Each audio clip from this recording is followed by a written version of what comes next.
Hello friends, welcome to our channel. இப்போ நம்ம பார்க்க போற கான்செப்ட் பீப்பிள் டெவலப்மெண்ட் என்விரான்மெண்ட் உடைய நெக்ஸ்ட் சில கான்செப்ட்ஸ் நம்ம டிஸ்கஸ் பண்ண போறோம். இது டிஎன்செட் யூஜிசி நெட் போன்ற எல்லா எக்ஸாம்ஸுக்கும் அது கண்டிப்பா யூஸ்ஃபுல்லா இருக்கும் நம்புறோம். அடுத்து ஃபர்ஸ்ட் நம்ம பார்க்க போற கான்செப்ட் வந்து பாத்தீங்கன்னா types of energy resources. So energy resources types பேசிக்கா நம்ம பார்க்கலாம். கன்வென்ஷனல், நான் கன்வென்ஷனல், இது நமக்கு நல்லாவே தெரியும். கன்வென்ஷன்லயே நமக்கு ரெண்டு விதமா நம்ம படிக்கணும்னா நான் renewable energy, renewable energy. So பேசிக்கா வந்து பாத்தீங்கன்னா எக்ஸாஸ்டபிள், இன்எக்ஸாஸ்டபிள் எல்லாருக்குமே தெரியும். ஸோ லிமிட்டெட், அன்லிமிட்டெட் இந்த மாதிரி தான் நம்ம அதை சொல்றோம். அதே மாதிரி தான் நம்ம கன்வென்ஷன்ல வந்து பாத்தீங்கன்னா நான் ரினியூவபிள் எனர்ஜி, ரினியூவபிள் எனர்ஜி. அது என்ன ரினியூவபிள்? அகைன் நமக்கு கிடைக்கக்கூடியது ரினியூவபிள், திரும்ப நமக்கு வந்து கிடைக்காதது நான் ரினியூவபிள். ஸோ நான் ரினியூவபிள் எனர்ஜியோட இது பாருங்க, fossil fuels found under the ground. நமக்கு கிடைக்கக்கூடிய ஃபாசில் ஃபியூவல்ஸ் வந்து பாத்தீங்கன்னா பேக் டு பேக் நம்மளால திரும்பவும் அதை கண்டினியூவா நம்ம எடுத்துட்டே இருக்க முடியாது. ஒரு இடத்துல அதை எடுத்துட்டோம் அப்படின்னா அந்த இடத்துல கண்டிப்பா அது டெவலப் ஆகிறதுக்கு இன்னும் ரொம்ப பல வருஷங்கள் ஆகும், பல்லாயிரம் வருஷங்கள் ஆகும். ஸோ கோல் இதெல்லாம், நேச்சுரல் கேசஸ் இது எல்லாமே non renewable energy. Back to back நம்ம அதை எடுத்துக்கவே முடியாது. ஸோ ரினியூவபிள் எனர்ஜின்னு பாருங்களேன். So fossil fuels found seen above the ground. இது அண்டர் த கிரவுண்ட், இது அபவ் த கிரவுண்ட். ஸோ பாருங்களேன், firewood, cattle dung, so இது எல்லாமே வந்து பாத்தீங்கன்னா நமக்கு திரும்ப திரும்ப கிடைச்சிட்டே இருக்கிறது தான். இப்போ ஒரு கேட்டில் டங்னா மாடு வந்து எப்படி இருந்தாலும் புல்ல சாப்பிட்டு அதோட சாணத்தை தான் போட தான் போகுது. ஸோ நம்ம அதை வரட்டியா தட்டி நாம அதை யூஸ் பண்றோம். ஸோ அது வந்து ஒரு ரினியூவபிள் எனர்ஜி தான். ஸோ இந்த மாதிரி எல்லாமே வந்து பாத்தீங்கன்னா ரினியூவபிள் எனர்ஜி. ஸோ இது வந்து ஒரு சின்ன கீவேர்ட்ல இருந்து எடுத்ததுனால இப்படி இருக்கு. ஸோ கன்வென்ஷனல் ரினியூவபிள் எனர்ஜின்னு பார்க்கும்போது நம்ம இன்னும் நிறையவே எடுத்துக்கலாம். ஸோ ஒரு எனர்ஜின்றதால நம்ம வந்து பேசிக்கா வந்து நம்ம வந்து ஒரு அபவ் அண்ட் அண்டர் ஞாபகம் வச்சோம்னா நம்ம ஈஸியா அதை ஞாபகம் வச்சுக்கலான்றதுக்காக இந்த ஸ்டேட்மெண்ட் கொடுக்கப்பட்டது.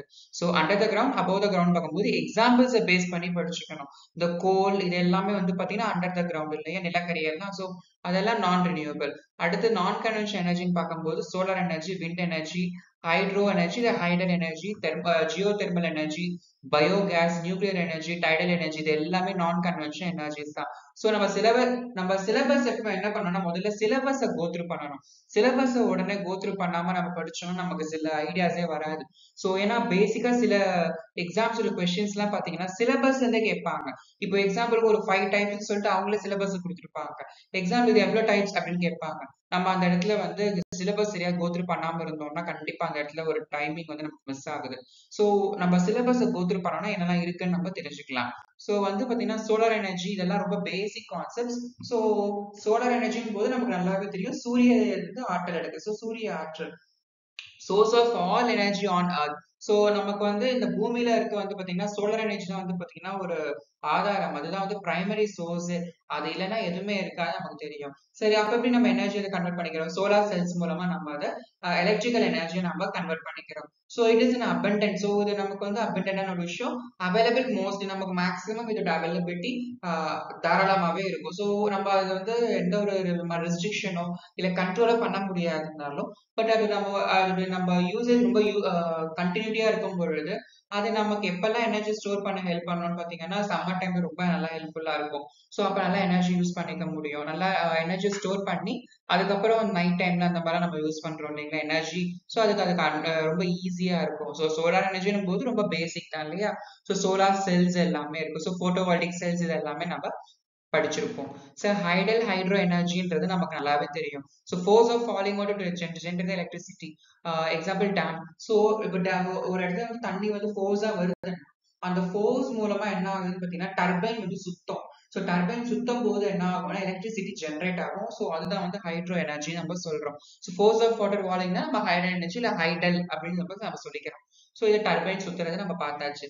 டைடல் எனர்ஜினா நமக்கு தெரியும். டைடல்னாலே நமக்கு வேவ்ஸ் ஞாபகம் வரணும். So water movement from high to low died in ocean waves. So இந்த இடத்துல என்ன ஆகுது, இது நல்லா ஞாபகம் வச்சுக்கணும். ஹை டு லோ டைடல் ஓகேங்களா இன் ocean waves. So high to low தான், லோ டு ஹை கிடையாது. ஸோ இந்த வாட்டர் மூவ்மெண்ட் வந்து பாத்தீங்கன்னா இது எல்லாமே வேவ்ஸ் பொறுத்து இருக்கும். ஸோ அப்ப இதுலயே டர்பைன் ரொட்டேட் ஆகுறது ரொம்ப வேகமா சுத்த சுத்த நமக்கு எலக்ட்ரிசிட்டி ஜென்ரேட் ஆயிட்டே தான் இருக்கும்.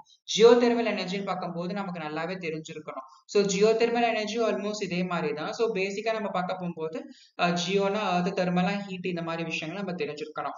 ஸோ இது வந்து நமக்கு எப்பவுமே என்ன சொல்லுது, பூமியோடைய மைய நடுப்பகுதியில் எப்பவுமே சூடு ஒரு ஒரு ஹாட் பால் மாதிரி நமக்கு சொல்லியிருப்பாங்க. So energy derived from the heat in the interior of the earth. So in volcanic regions, springs and fountains of hot water are called geyser. So நமக்கு இந்த தண்ணி வந்து சுட பண்ணி வச்சிருப்பாங்க. ஸோ அந்த ஸ்ப்ரிங் அப்படின்னு சொல்லுவாங்க. ஸோ ஃபவுண்டைன் ஹாட் வாட்டர் ஃபவுண்டைன்லாம் இருக்கும் இல்லைங்களா? ஸோ அதெல்லாம் நம்ம கெய்சஸ்ன்னு சொல்ல முடியும். ஸோ அப்போ இந்த பேசிக்காக eruptions of hot steaming water can be used to turn the turbines. So தண்ணி வந்து இப்போ அந்த இடத்துல என்ன ஆகும்னா ஹீட் ஆகுது. ஹீட் ஆகும் போது அதுல என்ன ஆகுதுன்னா ரொம்ப ஸ்டீமிங் வரும். ஸோ அப்படி என்ன ஆகும்னு பார்த்தீங்கன்னா அந்த டைம்ல ரொம்ப வேகமா வந்து ஸ்டீமிங் வரும்பொழுது, ஹாட் ஸ்டீமிங் வரும்பொழுது டர்பைன் சுத்த ஆரம்பிக்கும். ஸோ அது மூலமா நம்ம எலக்ட்ரிசிட்டியை ப்ரொடியூஸ் பண்றோம்.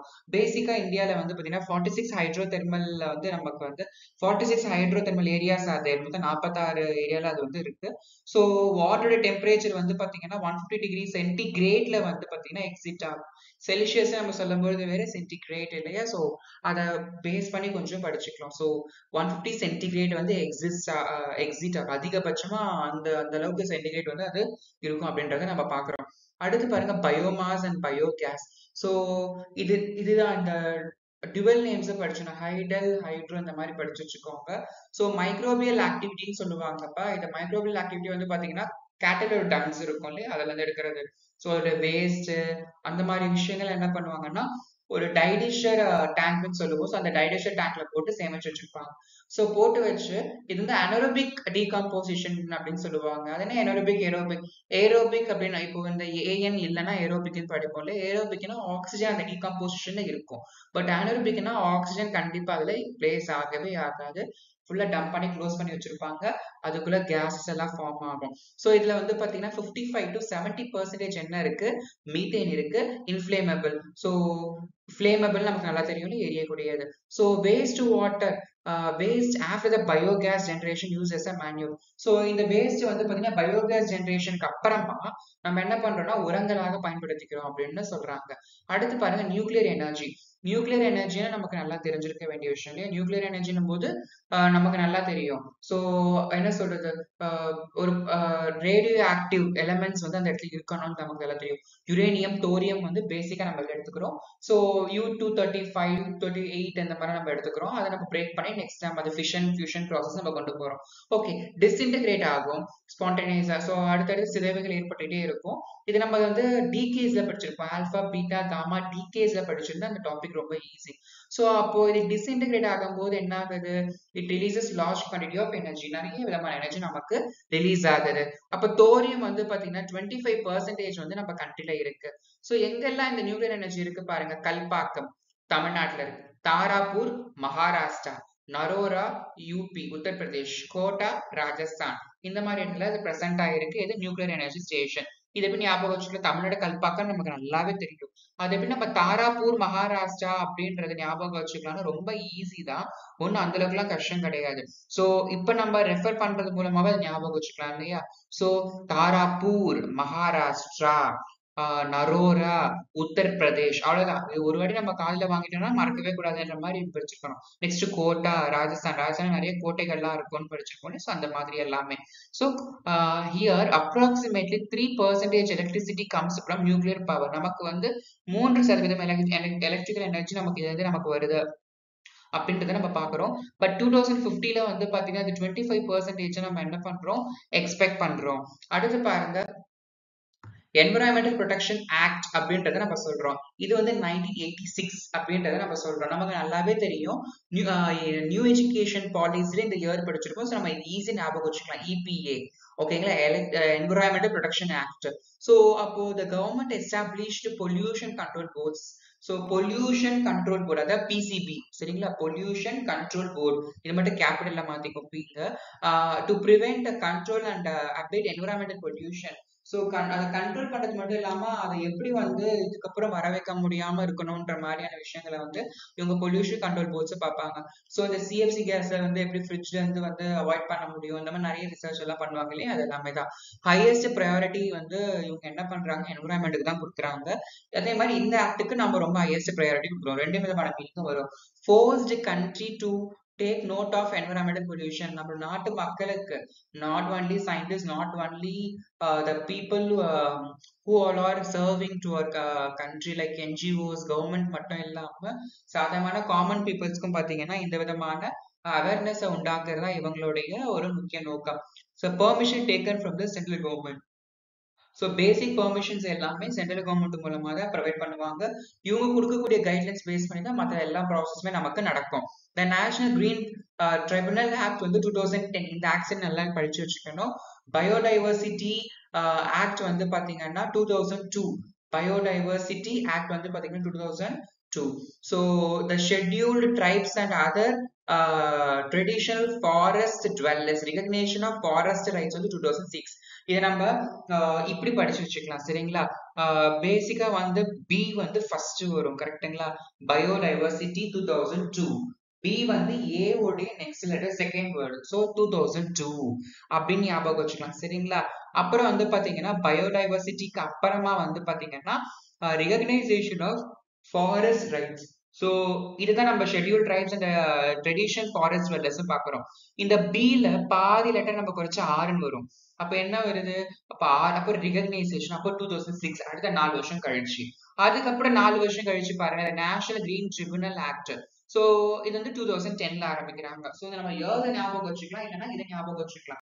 ஸோ பயோடைவர்சிட்டி, அதுக்கப்புறம் ரெகக்னைசேஷன் ஆஃப் ஃபாரஸ்ட் ரைட்ஸ், அதுக்கப்புறம் நேஷனல் கிரீன் ட்ரிபுனல், சரிங்களா? ஸோ இதை நம்ம ஈஸியா ஞாபகம் வச்சுக்க முடியும் இல்லைங்களா? அடுத்து பார்க்கலாம், national action plan on climate change. So கிளைமேட்டோட சேஞ்ச்ல நடக்குது சில நம்ம நேஷன் எடுக்கக்கூடிய ஆக்ஷன்ஸ், ஆக்ஷன் பிளானிங், இதையெல்லாம் செயல்படுத்தலாம் அப்படின்ற ஒரு பிளான் இருக்கும் இல்லையா, அதுதான் NAPCC, national action plan on climate change. இது கண்டிப்பா கேட்கறதுக்கான வாய்ப்புகள் கொஞ்சம் அதிகமாக தான் இருக்கு. Launch on June 30th, 2008. நம்ம இது மாதிரி பார்த்துருக்கோம். 2002, 6, 10 பார்த்தோம். அதுக்கு இடையில வந்து பாத்தீங்கன்னா 2008ல வந்து பாத்தீங்கன்னா கிளைமேட் சேஞ்ச் பத்தி சில விஷயங்களோட இருக்கு. So NAPCC, national action plan on climate change. So June 30th வந்து பாத்தீங்கன்னா இது ஆரம்பிச்சிருக்காங்க, அது மாதிரி லான்ச் பண்ணிருக்காங்க. yielding co-benefits for addressing climate change effectively. So இந்த கிளைமேட் சேஞ்ச் வந்து கொஞ்சம் ஆபத்துக்குரியது இல்லைங்களா? ஸோ நமக்கு அதுல இருந்து சில பெனிஃபிட்ஸை வந்து நம்ம வந்து என்ன பண்ண முடியாது, பெற முடியாது. அப்போ நம்ம இந்த கிளைமேட் சேஞ்சை வந்து நல்லா மக்களிடையே வந்து நம்ம நல்ல இதை வந்து அவேர்னஸ் பரப்பணுன்றதுக்காக கொண்டு வரப்பட்ட ஒரு ஆக்ஷன் பிளான் தான் இது. இதனால நிறைய பெனிஃபிட்ஸ் நமக்கு சைட்லயே கொஞ்சம் இருக்கும். So focus on climate change. So climate change, adaptation and mitigation, இதெல்லாமே பறவைகளையும் சில விஷயங்கள் சார்ந்து இருக்கும். எனர்ஜி எஃபிஷியன்சி, எனர்ஜி நம்ம யூஸ் பண்ணக்கூடிய எஃபிஷியன்சி பேஸ் பண்ணின அவேர்னஸ் எல்லாமே இதுல கொடுத்துருக்காங்க. ஏன்னா நம்ம ஒரு ஃபேன், ஒரு லைட் அங்க வேஸ்டா ஓடிட்டு இருக்கனாலே அதனால நிறைய பிரச்சனைகள் இருக்கும். ஸோ நம்ம எந்த அளவுக்கு எனர்ஜியை வந்து சேமிக்கிறோமோ அந்த அளவுக்கு நமக்கு எல்லா விதமான விஷயங்களும் நல்லதாவே நடக்கும்ங்கிறது தான். ஸோ நேச்சுரல் ரிசோர்ஸ் கன்சர்வேஷன், இயற்கையை வந்து எப்படி நம்ம வந்து பாதுகாக்கிறது அப்படிங்கிறது தான். ஸோ இயற்கை கொடுத்த இந்த வரங்களை நம்ம எப்படி பாதுகாக்கணும், ரிசோர்சஸ் எப்படி பாதுகாக்கணும் அப்படின்றது தான். ஸோ இம்பார்ட்டன்ட் பிரின்சிபல்ஸ் பார்க்கலாம், இவங்க என்னெல்லாம் பிரின்சிபல் கொஞ்சம் வச்சிருக்காங்கன்னு. இன்க்ளூசிவ் அண்ட் சஸ்டைனபிள் டெவலப்மெண்ட் நம்ம நேத்தே பார்த்துருப்போம். ஸோ இதுக்கு முன்னாடி வந்த வீடியோல நம்ம என்ன பார்த்தோம்னு பார்த்தீங்கன்னா, so sustainable development goals, millennium development goals நம்ம பார்த்துருப்போம்.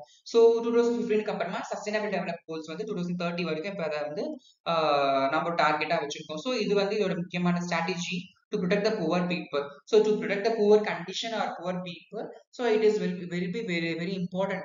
So sustainable development ரொம்ப முக்கியமான ஒரு கான்செப்டா இருக்கு. குவாலிட்டேட்டிவ் சேஞ்ச், ஸோ குவாலிட்டி வந்து நம்ம அதிகமா கொடுக்கணும் அப்படிங்கிறது ஒரு முக்கியமான விஷயம். காஸ்ட் எஃபெக்டிவ் ஸ்ட்ராட்டஜிஸ் வந்து கொஞ்சம் யூஸ் பண்ற மாதிரி தான் இருக்கும். ஸோ அந்த காஸ்ட் எஃபெக்டிவ் ஸ்ட்ராட்டஜிஸ் நம்ம யூஸ் பண்ணோம்னா நம்மளுடைய இயற்கை கொஞ்சம் நம்ம காப்பாற்ற முடியும். Regulatory and voluntary mechanisms, so ஒரு ரெகுலேஷன்ஸோட ஒரு ரெகுலர் கண்டிஷன்ல நம்ம ரெகுலரான ஒரு மெக்கானிசம்ஸை பயன்படுத்தி நம்ம இந்த சஸ்டைனபிள் டெவலப்மெண்ட் ஸ்ட்ராட்டஜி வந்து இம்ப்ரூவ் பண்ணலாம்.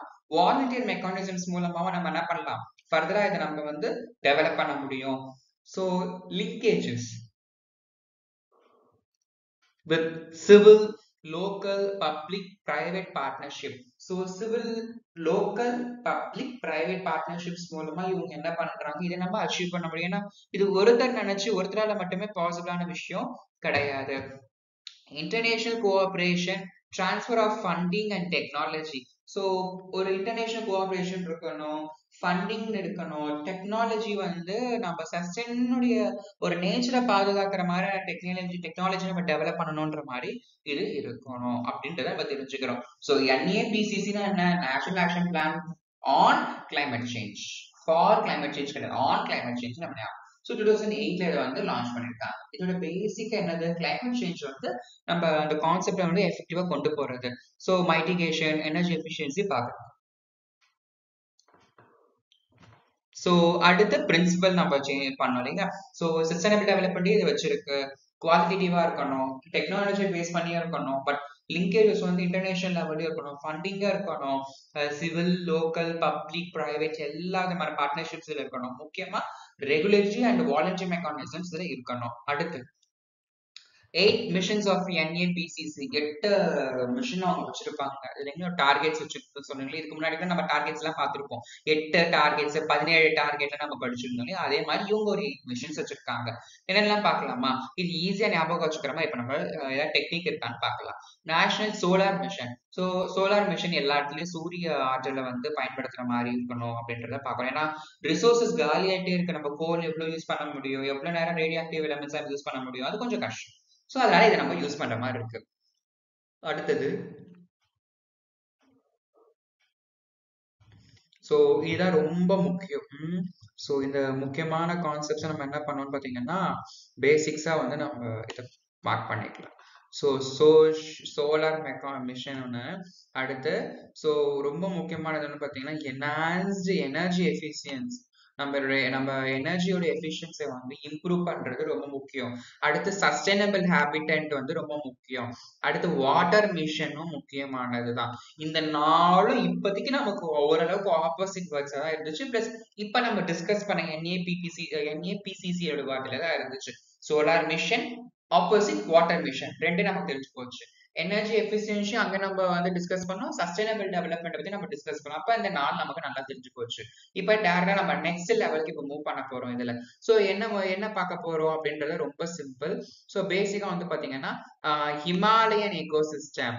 ஹிமாலயன் எக்கோசிஸ்டம் வந்து நம்ம சஸ்டைனிங் த ஹிமாலயன் எக்கோசிஸ்டம் ரொம்ப முக்கியமானது. ஏன்னா பனிகளை உருகக்கூடாதுன்றத நம்ம முக்கியமா நமக்கு தெரிஞ்ச விஷயங்கள் தான். கடல்மட்டம் உயரம், அதனால ஆபத்துக்கு ஏற்பட முடியும். பட் ஹிமாலயன் எக்கோசிஸ்டம்ன்றது ரொம்ப முக்கியமான ஒரு பகுதிகளாக இருக்கு. ஸோ கிரீன் இந்தியா இதோட நம்ம கனெக்ட் பண்றோம். அடுத்து sustainable agriculture, strategic knowledge for climate change. இது எல்லாமே நமக்கு நல்லாவே தெரிஞ்ச ஒரு விஷயம் தான் இல்லைங்களா? ஸோ பேசிக்கா இது எல்லாமே எப்படி ஞாபகம் வச்சுக்கலாம் பாருங்களேன். First 4 solar, water mission, sustainable development, energy efficiency. இப்ப நம்ம அப்படி கீழே இருக்கிறோம். ஹிமாலயன் எக்கோசிஸ்டம் பார்த்தோம், கிரீன் இந்தியா பார்த்தோம். ஸோ மலை பிரதேசங்கள்ல ரொம்ப முக்கியம். கிரீன் இந்தியான்ற டார்கெட் நமக்கு தெரியும். கிரீன் இந்தியானா என்ன? Agriculture related. அப்ப சஸ்டைனபிள் அக்ரிகல்ச்சர் அப்ப நமக்கு தெரிஞ்சு போச்சு.